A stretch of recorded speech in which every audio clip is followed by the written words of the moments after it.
ಸರಿ, ಫ್ಯಾಕ್ಟರಿಗಳು ಅಂತ ಬಂದಾಗ ಎಲ್ಲವೂ ಕೂಡ ಈ ದೊಡ್ಡ ದೊಡ್ಡ ಕಂಪನಿಗಳಾಗಿರ್ಬೋದು ಎಲ್ಲವೂ ಕೂಡ ಬೆಂಗಳೂರಿನತ್ತ ಹೋಗ್ತವೆ ಹೊರತು ಹಾವೇರಿ, ಧಾರವಾಡ ಇಂಥ ಕ್ಷೇತ್ರಗಳಿಗೆ ಬರಲ್ಲ. ಎಸ್ಪೆಷಲಿ ಹಾವೇರಿ ಇಲ್ಲೆಲ್ಲ ಖಾಸಗಿ ಉದ್ಯಮಗಳು ಬಹಳ ತೀರಾ ಕಡಿಮೆ ಸರ್. ಯಾಕಿರ್ಬೋದು ಅಂತ ನೋಡಿ ಏನಾಗ್ತಾ ಇದೆ, ಒಂದು ಇನ್ಫ್ರಾಸ್ಟ್ರಕ್ಚರ್, ಒಂದು ಕನೆಕ್ಟಿವಿಟಿ, ಲಾಜಿಸ್ಟಿಕ್ಸ್. ನಿಮ್ಗೆ ಇದಕ್ಕೆ ಒಂದು ಉದಾಹರಣೆ ಹೋಲಿಕೆ ಆಗ್ತಕ್ಕಂಥದ್ದು ನಾನು ಹೇಳ್ತೀನಿ. ಬಹುಶಃ ತಾವು ಕೂಡ ನಮ್ಮ ಕರ್ನಾಟಕದ ಉತ್ತರ ಭಾಗದವರಾಗಿರೋದ್ರಿಂದ ಹೌದು. ನೀವು ನೋಡಿ, ಬೆಂಗಳೂರಲ್ಲಿ ಯಾವುದೇ ಹಾಸ್ಪಿಟಲ್ ಅಲ್ಲಿ ಹೋಗ್ರಿ, all specialist doctors are from north Karnataka. Correct. Patient ಕೂಡ ನಾರ್ತ್ ಕರ್ನಾಟಕ, ಹಾಸ್ಪಿಟಲ್ ಮಾತ್ರ ಬೆಂಗಳೂರು. ಅದ್ ಏನ್ ಮನಸ್ಥಿತಿ ಇದೆಯೋ ನನಗಂತೂ ಇನ್ನು ಅರ್ಥ ಆಗ್ತಾ ಇಲ್ಲ. ಇದಕ್ಕೊಂದು ದೊಡ್ಡ ಸಂಶೋಧನೆ ಆಗ್ಬೇಕು. ಯಾವಾಗ ರೋಗಿಗಳು ಉತ್ತರ ಕರ್ನಾಟಕದವರು, ಡಾಕ್ಟರ್ಗಳು ಉತ್ತರ ಕರ್ನಾಟಕದವರು, ಹಾಸ್ಪಿಟಲ್ ಯಾಕೆ ಉತ್ತರ ಕರ್ನಾಟಕದಾಗ ಆಗ್ಬಾರ್ದು? ಆ ಸ್ಪೆಷಾಲಿಟಿ ಹಾಸ್ಪಿಟಲ್. ಒಬ್ಬ ಹುಬ್ಬಳ್ಳಿ ಧಾರವಾಡದವನು, ಹಾವೇರಿಯವನು, ಹಾನಗಲ್ ಅವನು, ಶಿಗ್ಗಾಂವದವನು, ನಮ್ಮ ಮುಂಡಗೋಡವನು, ಹಿರೇಕೆರೂರವನು, ಇವರೆಲ್ಲ ಬೆಂಗಳೂರಿಗೆ ಹೋಗಿ ಚಿಕಿತ್ಸೆ ಪಡಿಸೋದು ಖರ್ಚು ಎಷ್ಟು? ಅದೇ ಆಸ್ಪತ್ರೆ ಇಲ್ಲೆಲ್ಲಾದ್ರೂ ಹಾವೇರಿ, ಹುಬ್ಳಿ, ಗದಗ ಇಲ್ಲಿ ಆದ್ರೆ ಎಷ್ಟು ಕಡಿಮೆ ಖರ್ಚದಲ್ಲಿ ಮಾಡ್ಬೋದು ಅಂತ.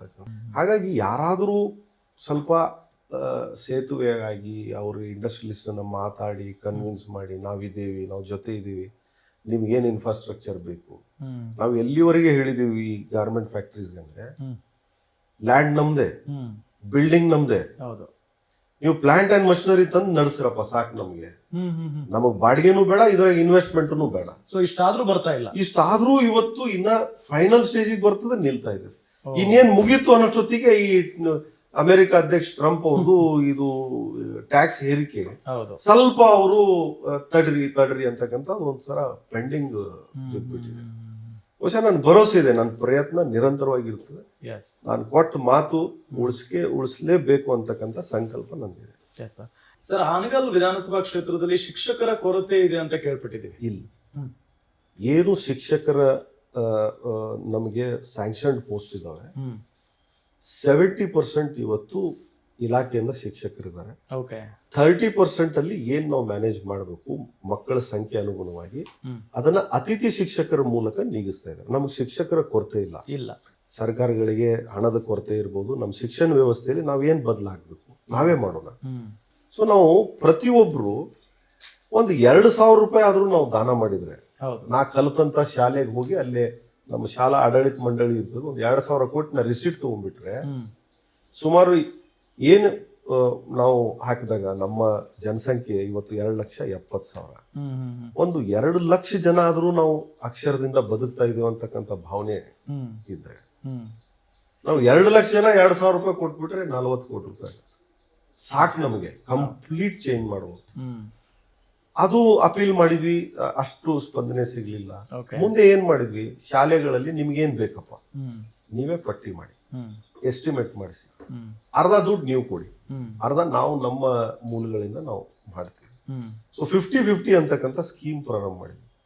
ಇವತ್ತು ಸುಮಾರು 1.5 ಕೋಟಿ, ನಾವು 1.5 ಕೋಟಿ ಆ ಊರಿನ ದಾನಿಗಳು ಸೇರಿ 3 ಕೋಟಿ ರೂಪಾಯಲ್ಲೇ ಬಹಳಷ್ಟು ಶಾಲೆಗಳಲ್ಲಿ ನಾವು ಇವತ್ತು ಮೂಲಭೂತ ಕನಿಷ್ಠ ಏನ್ ಬೇಕು, ಇವತ್ತು ನಮ್ಮ ಮಕ್ಕಳಿಗೆ PUC 2 ವರೆಗೂ ಕೂಡ ಆ ಎಕ್ಸಾಮ್ ಕಂಡಕ್ಟ್ ಮಾಡುವ ಮೂಲಕ ಸ್ಕಾಲರ್ಶಿಪ್ ಈಗ ಮಾಡಿ ಸುಮಾರು ವರ್ಷಕ್ಕೆ 12,000 ರೂಪಾಯಿ ಅವರಿಗೆ ಸ್ಕಾಲರ್ಶಿಪ್ ಬರ್ತಕ್ಕಂಥದ್ದು ಬಹುಶಃ ಈ ಭಾಗದಲ್ಲಿ ನಮ್ಮ ಕ್ಷೇತ್ರನೇ ಜಾಸ್ತಿ.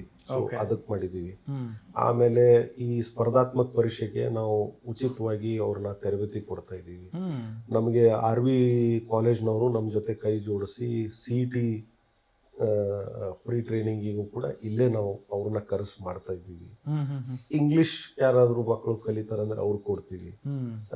9th ಮುಗಿದ ತಕ್ಷಣ ರಜೆದಲ್ಲಿ 10th ಹೆಂಗ್ ಪ್ರಿಪೇರ್ ಆಗ್ಬೇಕು ಅಂತಕ್ಕಂಥದ್ದು ಕೂಡ ನಾವು ಇಲ್ಲಿ ಮಾಡ್ತಾ ಇದ್ದೀವಿ.